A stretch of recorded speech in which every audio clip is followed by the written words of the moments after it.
دہشت گردی کنٹرول میں نہیں آ رہی تو کیوں؟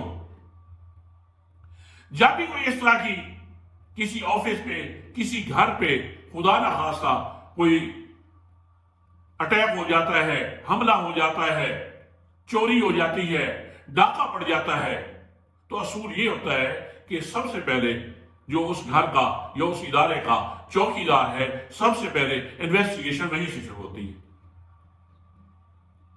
اور ہمارے ہاں چوکیدار کے بارے میں بولنا، ان کے بارے میں انویسٹیگیشن کا سوچنا ایک بہت بڑا گناہ سمجھا جاتا ہے۔ حالانکہ یہ بات اب واضح ہو چکی ہے کہ یہی چوکیدار جب گھر کے لوگوں کے بیڈ رومز کی ویڈیو بناتا ہو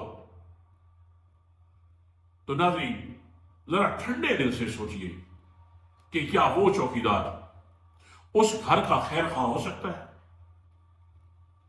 قطعاً نہیں ہو سکتا۔ اور ہمارے ساتھ بھی آج تک یہی کھلواڑ ہوتا چلا آ رہا ہے۔ ناظرین، اس وقت جو حالات چل رہے ہیں، ایسے سمجھے کہ کتا بلی کے تعاقب میں ہے، اور یہ اس وقت تک تعاقب میں رہے گا جب تک بلی کے سامنے دیوار نہیں آ جاتی، اور جس دن بلی کے سامنے دیوار آ گئی، اس نے پلٹ کر اس کتے پہ ایسا حملہ کرنا ہے جس کو اس نے کبھی سوچا بھی نہیں ہوگا۔ اس وقت عوام اور اسٹیبلشمنٹ کے حالات ایسے ہی چل رہے ہیں۔ ایسی حکومت کو جو تھوپا گیا ہے، اور آج بھی الیکشن کمشنر اپنی اس بدبودار کردار سے باز نہیں آ رہا۔ اب تک بھی پی ٹی آئی کی جیتی ہوئی سیٹیں چھین کر نون لیگ کی گود میں ڈالی جا رہی، اور یہ ایسے سمجھے کہ حالات بن رہے ہیں۔ میں پہلے بھی یہی گزارش کرتا ہوں ایک انقلاب کے لیے، اور وہ آ کر رہے گا۔ حقیقی آزادی اب اس ملک کا، اب اس قوم کا مقدر بن چکی ہے۔ اب جو بھی اس کی راہ میں رکاوٹ ڈالے گا وہ خش و خاصات کی طرح بہہ کر چلا جائے گا، اور آنے والے دنوں میں جس طرح کا ایک مہنگائی کا طوفان آنے والا ہے، اس سے مجھے ڈر ہے کہ کہیں یہ ایسے حالات نہ پیدا ہو جائیں کہ کچھ ممالک میں ایسے انقلابات بھی آئے تھے، ایسے انقلاب بھی اٹھے تھے کہ باقی لوگوں کو پکڑ کر ان کے ہاتھ چیک کرتے تھے، جن کے ہاتھ نرم ہوتے تھے وہ ان کو اپنا دشمن سمجھ کر اپنے انتقام کی بھیڑ چڑھا دیتے تھے کہ یہ وہ لوگ ہیں جنہوں نے ہمارے وسائل پہ قبضہ کیا ہوا ہے اور ہمیں جینے کا حق دینے کے لیے تیار نہیں ہیں۔ اور جن لوگوں کے ہاتھ چیک کرتے تھے، جن کے ہاتھوں میں سختی ہوتی تھی، تو وہ سمجھتے تھے کہ یہ بھی ہماری طرح کا متاثرہ شخص ہے، یہ بھی محنتی اور مزدور آدمی ہے، تو اس کو وہ چھوڑ دیتے تھے۔ اس وقت جو حالات ہیں وہ اسی طرف ہی جا رہے ہیں۔ ناظرین، ایک اور خبر ایچسن کالج کے حوالے سے کہ گورنر صاحب نے اپنے ایک پالتو غریب بیوروکریٹ کے لیے اس نے ایچسن کالج کے پورے نظام کو روندنے کی کوشش کی ہے۔ ناظرین، انہی لوگوں کے کرتوتوں کی وجہ سے آج پاکستان کے ادارے کمزور ہیں۔ مجھے اچھی طرح ایک واقعہ یاد ہے کہ میں سعودی عرب میں تھا، تو اس وقت میرے ایک اسٹوڈنٹ تھے، پاکستانی تھے، ان بیچاروں کو ایک بڑی مہلک قسم کی بیماری لاحق ہو گئی۔ اس بیماری کا جب شکار ہوئے تو وہ بہت پریشان تھے، معاشی طور پہ بھی ان کی بڑی خستہ حالت تھی۔ تو ان دنوں میں مکہ کے گورنر امیر ماجد رحمۃ اللہ علیہ ایک بڑے درویش طبیعت کے گورنر تھے۔ میں نے ان کو یہ رائے دی کہ آپ ایسے کریں کہ ان کو جا کر اپلیکیشن دے دیں، تو انشاءاللہ وہ بڑے درویش آدمی ہیں، وہ ضرور آپ کے ساتھ تعاون کریں گے۔ وہ چلے گئے وہیں مکہ میں ہی گورنر ہاؤس میں، تو وہ اپنی درخواست پہنچانے میں کامیاب ہو گئے، اور گورنر صاحب کی طرف سے بھی منسٹری آف ہیلتھ کو انہوں نے ایک ریکویسٹ پیپر پر بنا کر دے دی. اب جناب وہ بہت خوش کہ دیکھیں جناب بڑا اچھا کام ہو گیا.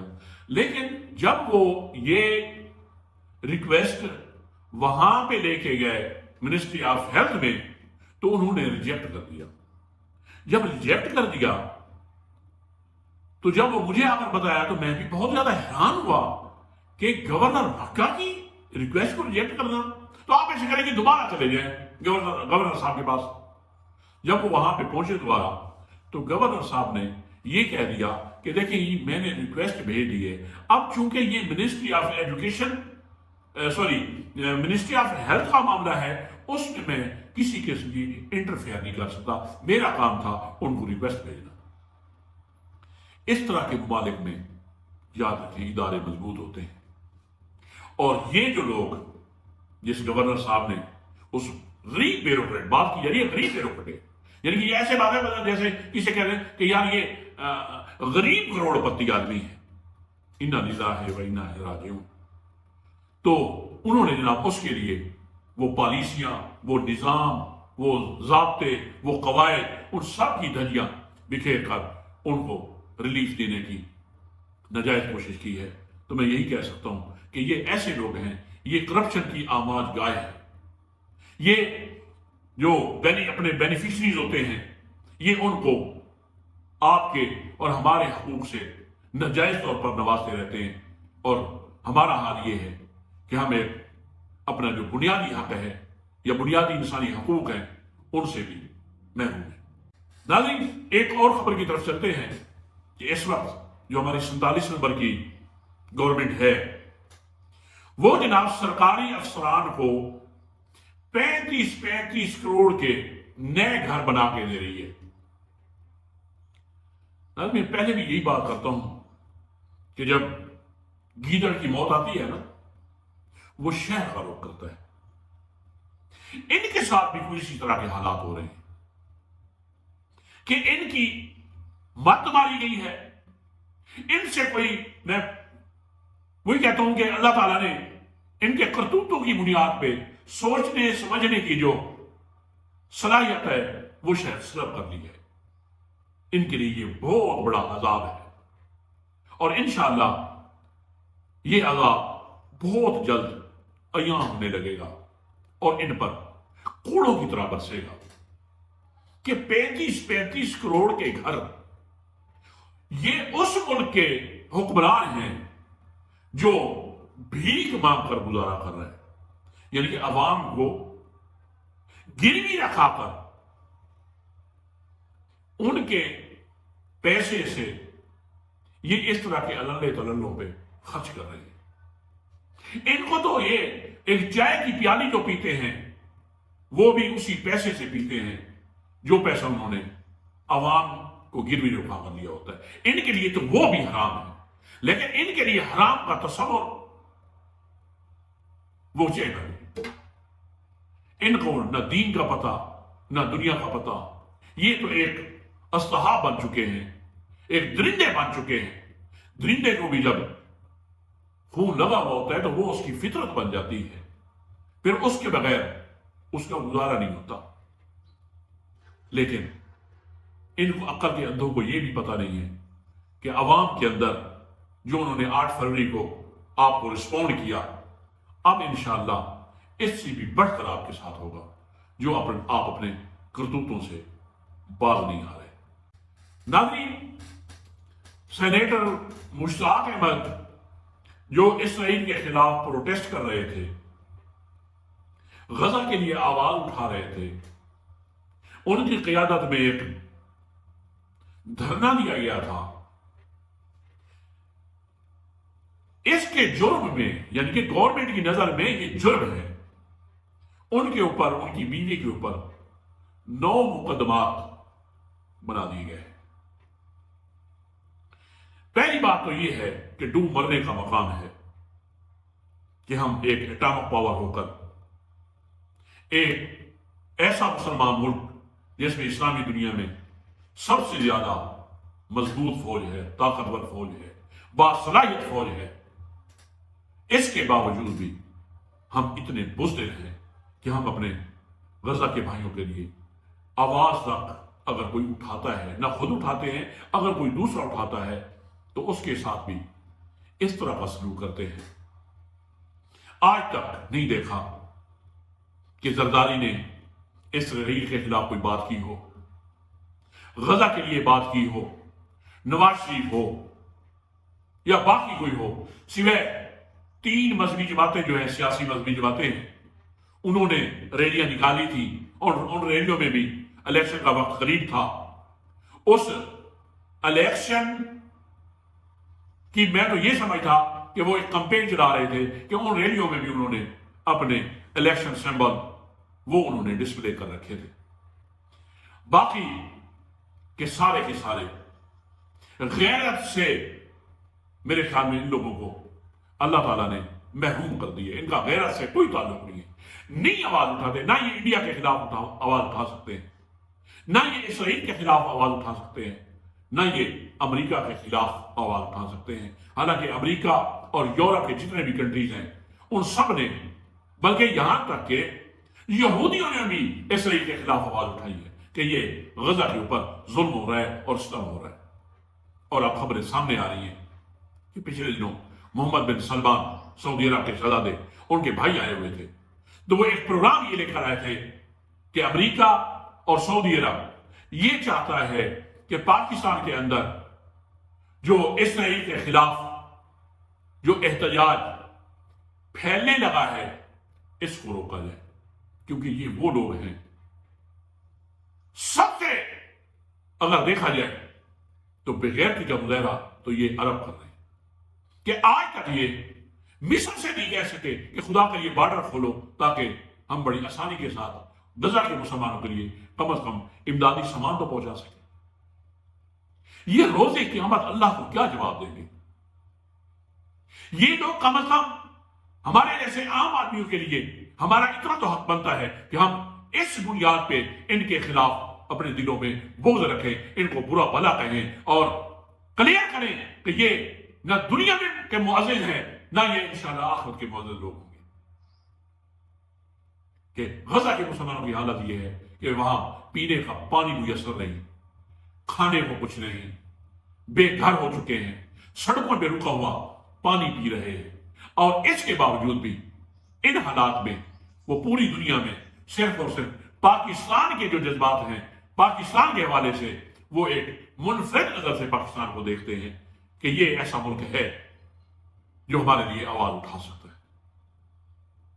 اور وہاں کے صحافیوں نے، وہاں کے میڈیا نے کئی بار گزارش کی ہے آصف منیر صاحب سے، ہمارے پاکستان کے chief of the army staff سے، کہ خدا کے لیے ہمیں بھی پتا ہے کہ ہر ان کے یہ جھوٹے مقدمے ہیں عمران خان کے اوپر، خدا کے لیے عمران خان کو ریلیز کر دیں، اس کو باہر نکالیں، تاکہ اس وقت امت مسلمہ میں وہ ایک لیڈر ہے جو ہمارے لیے آواز اٹھائے گا اور مخلص ہوگا، اخلاص کی بنیاد پہ آواز اٹھائے گا۔ اور یہ یاد رکھیں ناظرین کہ یہ بھی پورا ایک پلان کا منصوبہ ہے، عمران خان کو اندر کرنا، عمران خان کی حکومت کو ختم کرنا، ان چور اچکوں کو عوام کے اوپر مسلط کرنا۔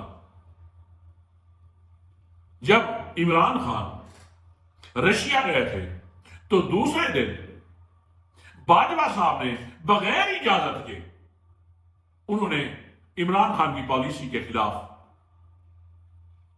بیان دے دیا تھا، حالانکہ یہ آئین کی بھی بہت بڑی خلاف ورزی ہے، لیکن یہ طاقتور کیا جانے آئین کو۔ ان کا آئین وہ آئین ہے جو امریکہ نے ان کو سمجھا دیا ہے اور پڑھا دیا ہے۔ یہ جو 73 آئین ہمیں دکھایا جاتا ہے یہ بس ایک فارمیلٹی ہے کہ ہمارا آئین کون سا آئین ہے جس کے اوپر عمل ہوا ہو۔ آج بھی ایوریج نکالیں کہ کون لوگ ہیں جنہوں نے آئین کی درجہ بکھری۔ جب تک ان آئین کی پامالی کرنے والوں کو جب تک عدالت کے کٹہروں میں نہیں لایا جائے گا، ان کے اوپر آرٹیکل 6 نہیں لگے گا، اس وقت تک یہ آئین کی پامالیاں ہوتی رہے گی اور جو امریکہ نے پاکستان کے لیے ایک آئین بنا کے دیا ہے، اس کے اوپر یہ بڑی بے شرمی اور بڑی بے غیرتی کے ساتھ عمل کرتے بھی رہیں گے اور کروانے کی بھی کوشش کرتے رہیں گے۔ ناظرین، اس وقت میں یہ سمجھ رہا ہوں کہ خدا کے لیے ہم کم از کم اتنا تو کریں کہ غزہ کے مسلمان بھائیوں کے لیے خدا کے لیے آواز اٹھائیں، اور جو آواز نہیں اٹھا رہے خدا کے لیے ان سے کہیں گے ان کے خلاف کم از کم بغض تو رکھیں۔ اس وقت جتنے بھی مسلمان حکمران ہیں اور بالخصوص پاکستانی حکمران، انہوں نے تو اسرائیل کے اوپر جو انہوں نے چوب ساتھ رکھی ہے، انشاءاللہ وقت قریب ہے کہ یہ جلد اللہ کی طرف سے بھیجے گئے کسی عذاب کا شکار ضرور ہوں گے۔ کیونکہ میں بات یہ کر رہا تھا کہ باجوہ اگر عمران خان کی پالیسی کے خلاف بیان دے سکتا ہے تو اسرائیل کے خلاف کیوں نہیں دے سکتا؟